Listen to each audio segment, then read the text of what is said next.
Assalamualaikum warahmatullahi wabarakatuh. Bertemu lagi bersama Ibu pada pelajaran kimia. Kali ini kita akan membahas materi kelas 12, yaitu tentang unsur halogen. Sebelum belajar, tak lupa kita harus mengucapkan Bismillahirrahmanirrahim agar mendapatkan kemudahan dalam memahami materi kali ini. Dalam sistem periodik, unsur halogen itu terletak pada golongan 7A. Unsur halogen itu terdiri dari F, Cl, Br, I, dan At. F itu adalah fluorin, Cl adalah klorin, Br adalah bromin, I itu iodin, kadang-kadang disebut iodium, At itu adalah astatin. Untuk menghafalkannya, karena urutannya tidak boleh terbalik, unsur halogen itu kita hafalkan dengan kalimat yang ada dalam kehidupan sehari-hari. F-nya itu kita beri nama saja Fuji kolor, baru itu antik. Jadi karena susunannya tidak boleh terbalik, kita hafalkan F itu tadi adalah fluorin, Cl ini diambil dari Cl-nya yaitu klorin, Br ini B dengan R-nya menjadi bromin, ini diambil I yaitu iodium, dan At itu diambil untuk astatin. Sekarang kita perhatikan konfigurasi elektron pada unsur halogen menurut kulit-kulit atomnya. F memiliki 9 elektron, terurainya pada kulit K terdapat 2 elektron, kulit L 7 elektron. Cl memiliki 17 elektron, berarti KLm.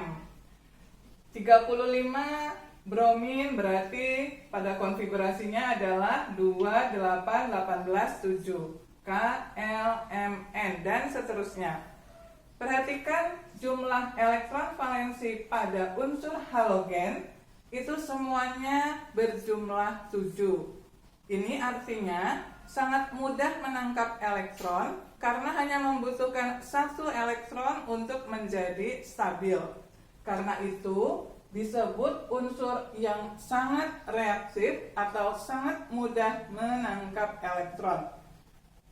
7 ini hanya kurang 1 elektron menjadi 8 elektron valensi. Diingat lagi, untuk menjadi stabil, suatu atom selalu berpatokan pada unsur gas mulia, yaitu elektron valensinya menjadi 8.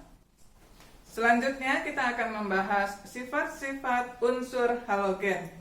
Sifat yang pertama itu ditentukan oleh konfigurasi elektron valensinya. Menurut diagram Aufbau, elektron valensi dari halogen selalu Ns2 dan Np5. Karena kalau dijumlah 2 ditambah 5 itu sama dengan 7, berarti golongan 7A. Jika digambarkan diagram orbitalnya, orbital S ini berisi elektron yang berpasangan, sedangkan orbital P itu 2 orbitalnya berisi elektron berpasangan dan 1 lagi berisi elektron yang tunggal atau belum berpasangan. Elektron yang tidak berpasangan ini ternyata dapat digunakan untuk membentuk pasangan elektron dengan atom halogen lainnya.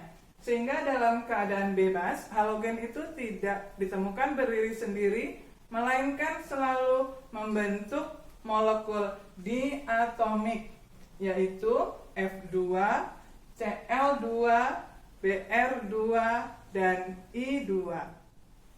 Sifat yang kedua dari unsur halogen adalah dari atas ke bawah atau dari atom fluor sampai astatin, titik didih dan titik lelehnya itu semakin tinggi. Karena dari atas ke bawah, gaya van der Waals-nya itu semakin besar, sehingga makin sulit diputuskan ikatannya. Yang ketiga, energi ionisasi dari halogen itu sangat tinggi. Ini berarti unsur halogen itu sangat sukar melepaskan elektron valensinya. Kita ketahui bahwa elektron valensi dari unsur halogen itu berjumlah 7. Dan 7 itu sangat sukar untuk dilepaskan atau sangat sukar menjadi ion positif. Selanjutnya, sifat yang keempat adalah afinitas elektron unsur halogen itu sangat tinggi.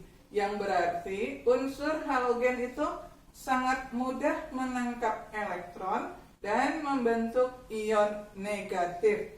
Lambangnya adalah F- karena hanya menangkap satu elektron. F-, Cl-, Br-, dan I-. Kita mulai membahas satu persatu unsur halogen, pembuatan, dan kegunaannya. Unsur yang pertama adalah unsur fluorin atau F. Unsur fluorin itu pertama kali dipisahkan dari senyawanya oleh ahli kimia yang bernama Moisson pada tahun 1886 dengan cara elektrolisis lelehan dari senyawa fluorin.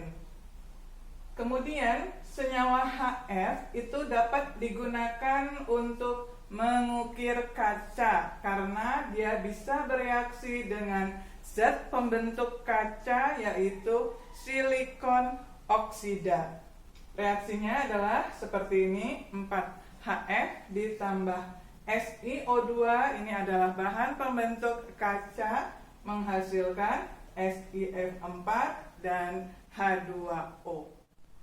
Kegunaan unsur fluorin dalam kehidupan sehari-hari itu adalah pada senyawa tetrafluoroetena. Bahasa sehari-harinya kita sebut dengan teflon. Dan rumusnya adalah CF2 berikatan dengan CF2. Teflon ini digunakan pada alat-alat masak dan disebut lapisan anti lengket. Lalu yang sering digunakan lagi adalah freon. Memiliki rumus CCl2F2. Ini sering disebut dengan senyawa CFC. Freon ini digunakan sebagai cairan pendingin pada AC dan kulkas. Tetapi freon ini memiliki efek samping, yaitu bisa mengakibatkan iritasi pada tenggorokan dan juga bahaya untuk pemanasan global karena dapat membuat lapisan ozon itu menipis. Untuk mencegahnya, maka kita harus sering-sering memeriksa isi freon pada AC dan juga pada kulkas. Dan sekarang sudah banyak dibuat kulkas atau AC yang bertuliskan non-CFC. Jadi sudah mulai banyak ditinggalkan CFC ini. Selanjutnya, fluorida itu sering ditambahkan pada pasta gigi yang gunanya adalah untuk mencegah kerusakan gigi atau mencegah gigi berlubang. Kita lanjutkan ke unsur kedua pada unsur halogen, yaitu klorin. Klorin dapat dipisahkan dengan cara elektrolisis lelehan natrium klorida atau NaCl dengan menggunakan proses Downs, atau juga dipisahkan dengan cara elektrolisis larutan NaCl dan disebut proses sel diafragma. Senyawa klorin yang sering kita temukan dalam kehidupan sehari-hari, yang pertama adalah kaporit. Rumusnya adalah CaClO 2 kali, dan juga kapur klorin CaOCl2. Ini digunakan sebagai zat pemutih, ya misalnya pada Baiklin yang sering kita gunakan dalam kehidupan sehari-hari untuk pemutih pakaian, dan juga sebagai desinfektan atau pembunuh bakteri dan kuman pada air minum dan juga pada air di kolam renang. Selanjutnya, Senyawa klorin terdapat pada NaCl. Ini pasti digunakan dalam kehidupan sehari-hari. Natrium klorida itu adalah garam dapur. Fungsinya adalah sebagai penyedap rasa dan juga bisa digunakan sebagai pengawet makanan. Misalnya untuk membuat ikan asin itu menggunakan pengawet NaCl. Lalu berikutnya NaClO disebut juga larutan kloroks. Ini fungsinya juga bisa sebagai bahan pemutih pakaian atau kadang-kadang disebut bahan pengelantang. Itu artinya pemutih pakaian. Selanjutnya, klorin berperan penting dalam pembuatan senyawa polikarbonat. Senyawa polikarbonat ini banyak digunakan untuk membuat panel atap, lampu mobil, dan juga sol sepatu. Sedangkan dalam dunia kedokteran, klorin banyak digunakan untuk bahan pembuatan obat-obatan. Misalnya untuk membuat senyawa organik yang larut. Kita lanjutkan ke unsur halogen yang ketiga, yaitu bromin. Lambangnya adalah Br. Bromin atau brom digunakan sebagai bahan pembuat senyawa C2H4Br2 dan senyawa ini digunakan untuk meningkatkan mutu bensin. Walaupun sekarang sudah banyak ditinggalkan karena ternyata membuat pencemaran udara atau polusi udara. Bromin selain itu digunakan juga pada industri plastik untuk membuat berbagai produk seperti kabel, lalu konektor, karpet, cat pelapis, dan berbagai peralatan dapur. Bromin juga digunakan dalam industri pakaian dan furniture, yaitu untuk mencegah berbagai produk agar tidak mudah terbakar. Kegunaan lain dari brom itu adalah untuk membuat pestisida atau membasmi hama. Selanjutnya, metil bromida itu digunakan sebagai fumigate. Itu artinya pelindung biji-bijian yang disimpan dengan cara membasmi hama atau kutu. AgBr atau perak bromida itu digunakan untuk memproduksi plat film yang digunakan dalam bidang fotografi. Itulah sifat dan kegunaan bromin. Selanjutnya, unsur yang keempat pada halogen adalah iodin atau lambangnya I. Kadang-kadang disebut juga iodium. Iodin pertama kali ditemukan oleh ahli kimia yang bernama Curtius pada tahun 1811 dengan cara mereaksikan cairan dari rumput laut lalu ditambahkan H2SO4 dan ternyata menghasilkan larutan yang berwarna ungu kehitaman. Setelah dicek, ini mengandung iodium. Kemudian iodium itu terdapat dalam obat merah atau biasa disebut betadine yang berfungsi sebagai antiseptik atau pembersih luka. Dalam laboratorium, iodium itu digunakan untuk menguji dan mengidentifikasi amilum. Jika suatu bahan mengandung amilum ditetesi dengan iodium, maka menghasilkan warna ungu atau biru gelap. Kegunaan lainnya adalah senyawa kalium yodat atau KiO3 dan kalium yodida atau Ki. Jika ditambahkan pada garam dapur atau NaCl, ini berguna untuk membentuk garam dapur yang dapat mencegah penyakit gondok.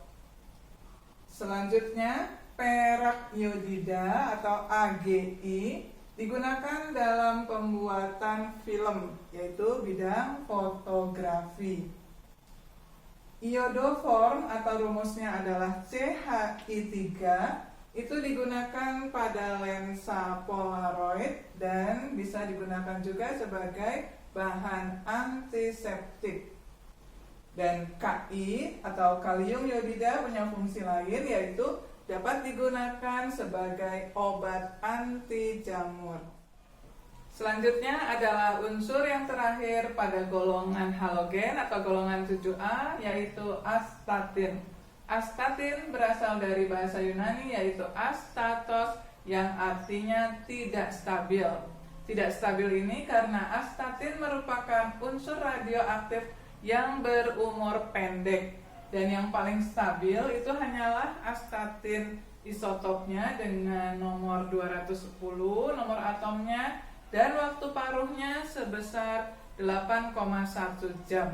Ini artinya dalam waktu 8,1 jam astatin itu akan meluruh dan berubah menjadi atom lain. Astatin juga merupakan unsur radioaktif yang paling langka atau paling sedikit. Dalam kerak bumi saja hanya terdapat sekitar 25 gram unsur astatin, dan itu pun hanya pada waktu-waktu tertentu.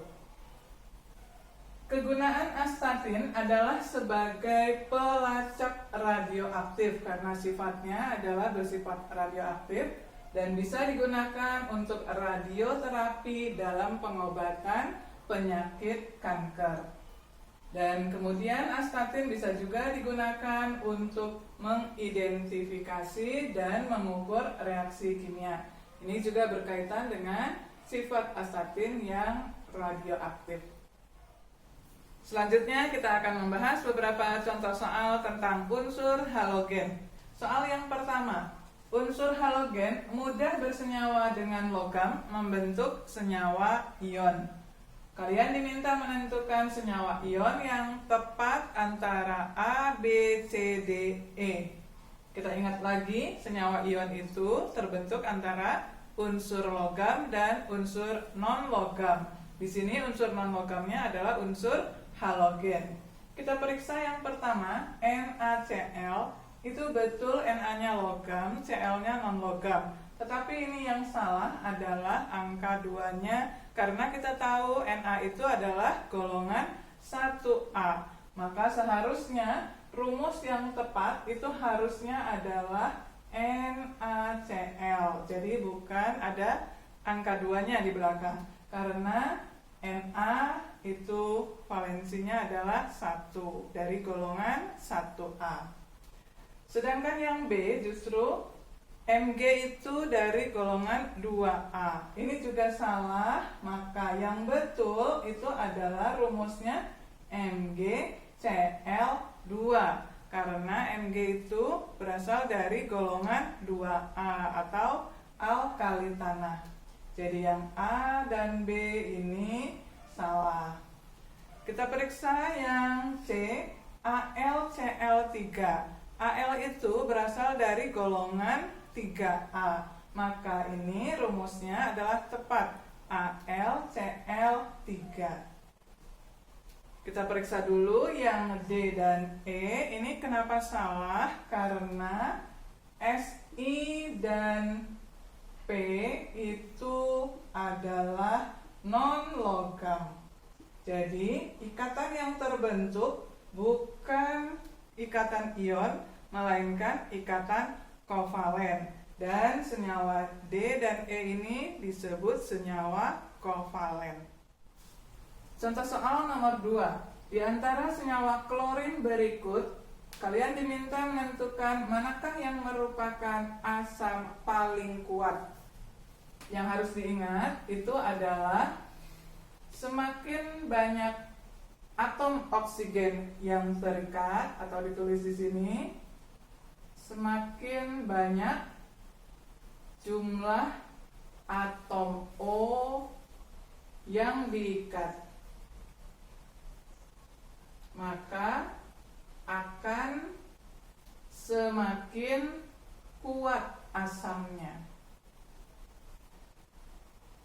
Jadi otomatis kalau ditanya yang paling kuat, jawabannya adalah yang jumlah O-nya paling banyak, yaitu HClO4. Kita sambil mengingat nama-namanya. HCl itu cara memberi namanya adalah asam klorida. Lalu HClO itu adalah asam hipoklorit. HClO2 itu namanya adalah asam klorit. Kemudian HClO3 adalah asam klorat. Dan HClO4 adalah asam perklorat. Jadi kadang-kadang di soal disebutkannya adalah nama asamnya. Kita harus tahu asam yang paling kuat adalah asam perklorat. Demikianlah pembahasan sifat dan kegunaan unsur halogen telah selesai kita bahas. Berikut ini terdapat 3 latihan soal yang bisa kalian kerjakan. Yang pertama, kalian diminta menjelaskan mengapa di alam sangat sulit ditemukan ion halogen positif. Yang kedua, di antara asam fluorida, asam klorida, asam bromida, dan asam iodida, kalian diminta mengurutkan kekuatan asamnya mulai dari yang terkecil sampai yang terbesar dan berikan juga alasannya. Lalu yang ketiga, kalian diminta menjelaskan mengapa astatin itu tidak banyak digunakan secara komersil. Alhamdulillah, pembahasan materi kita kali ini tentang unsur halogen telah selesai kita bahas. Semoga kalian dapat memahaminya dengan baik, dan jika kalian membutuhkan soal latihan yang lebih banyak, kalian dapat mengunjungi blog kimia. Semoga dimudahkan blogspot.com. Semoga bermanfaat. Wassalamualaikum warahmatullahi wabarakatuh.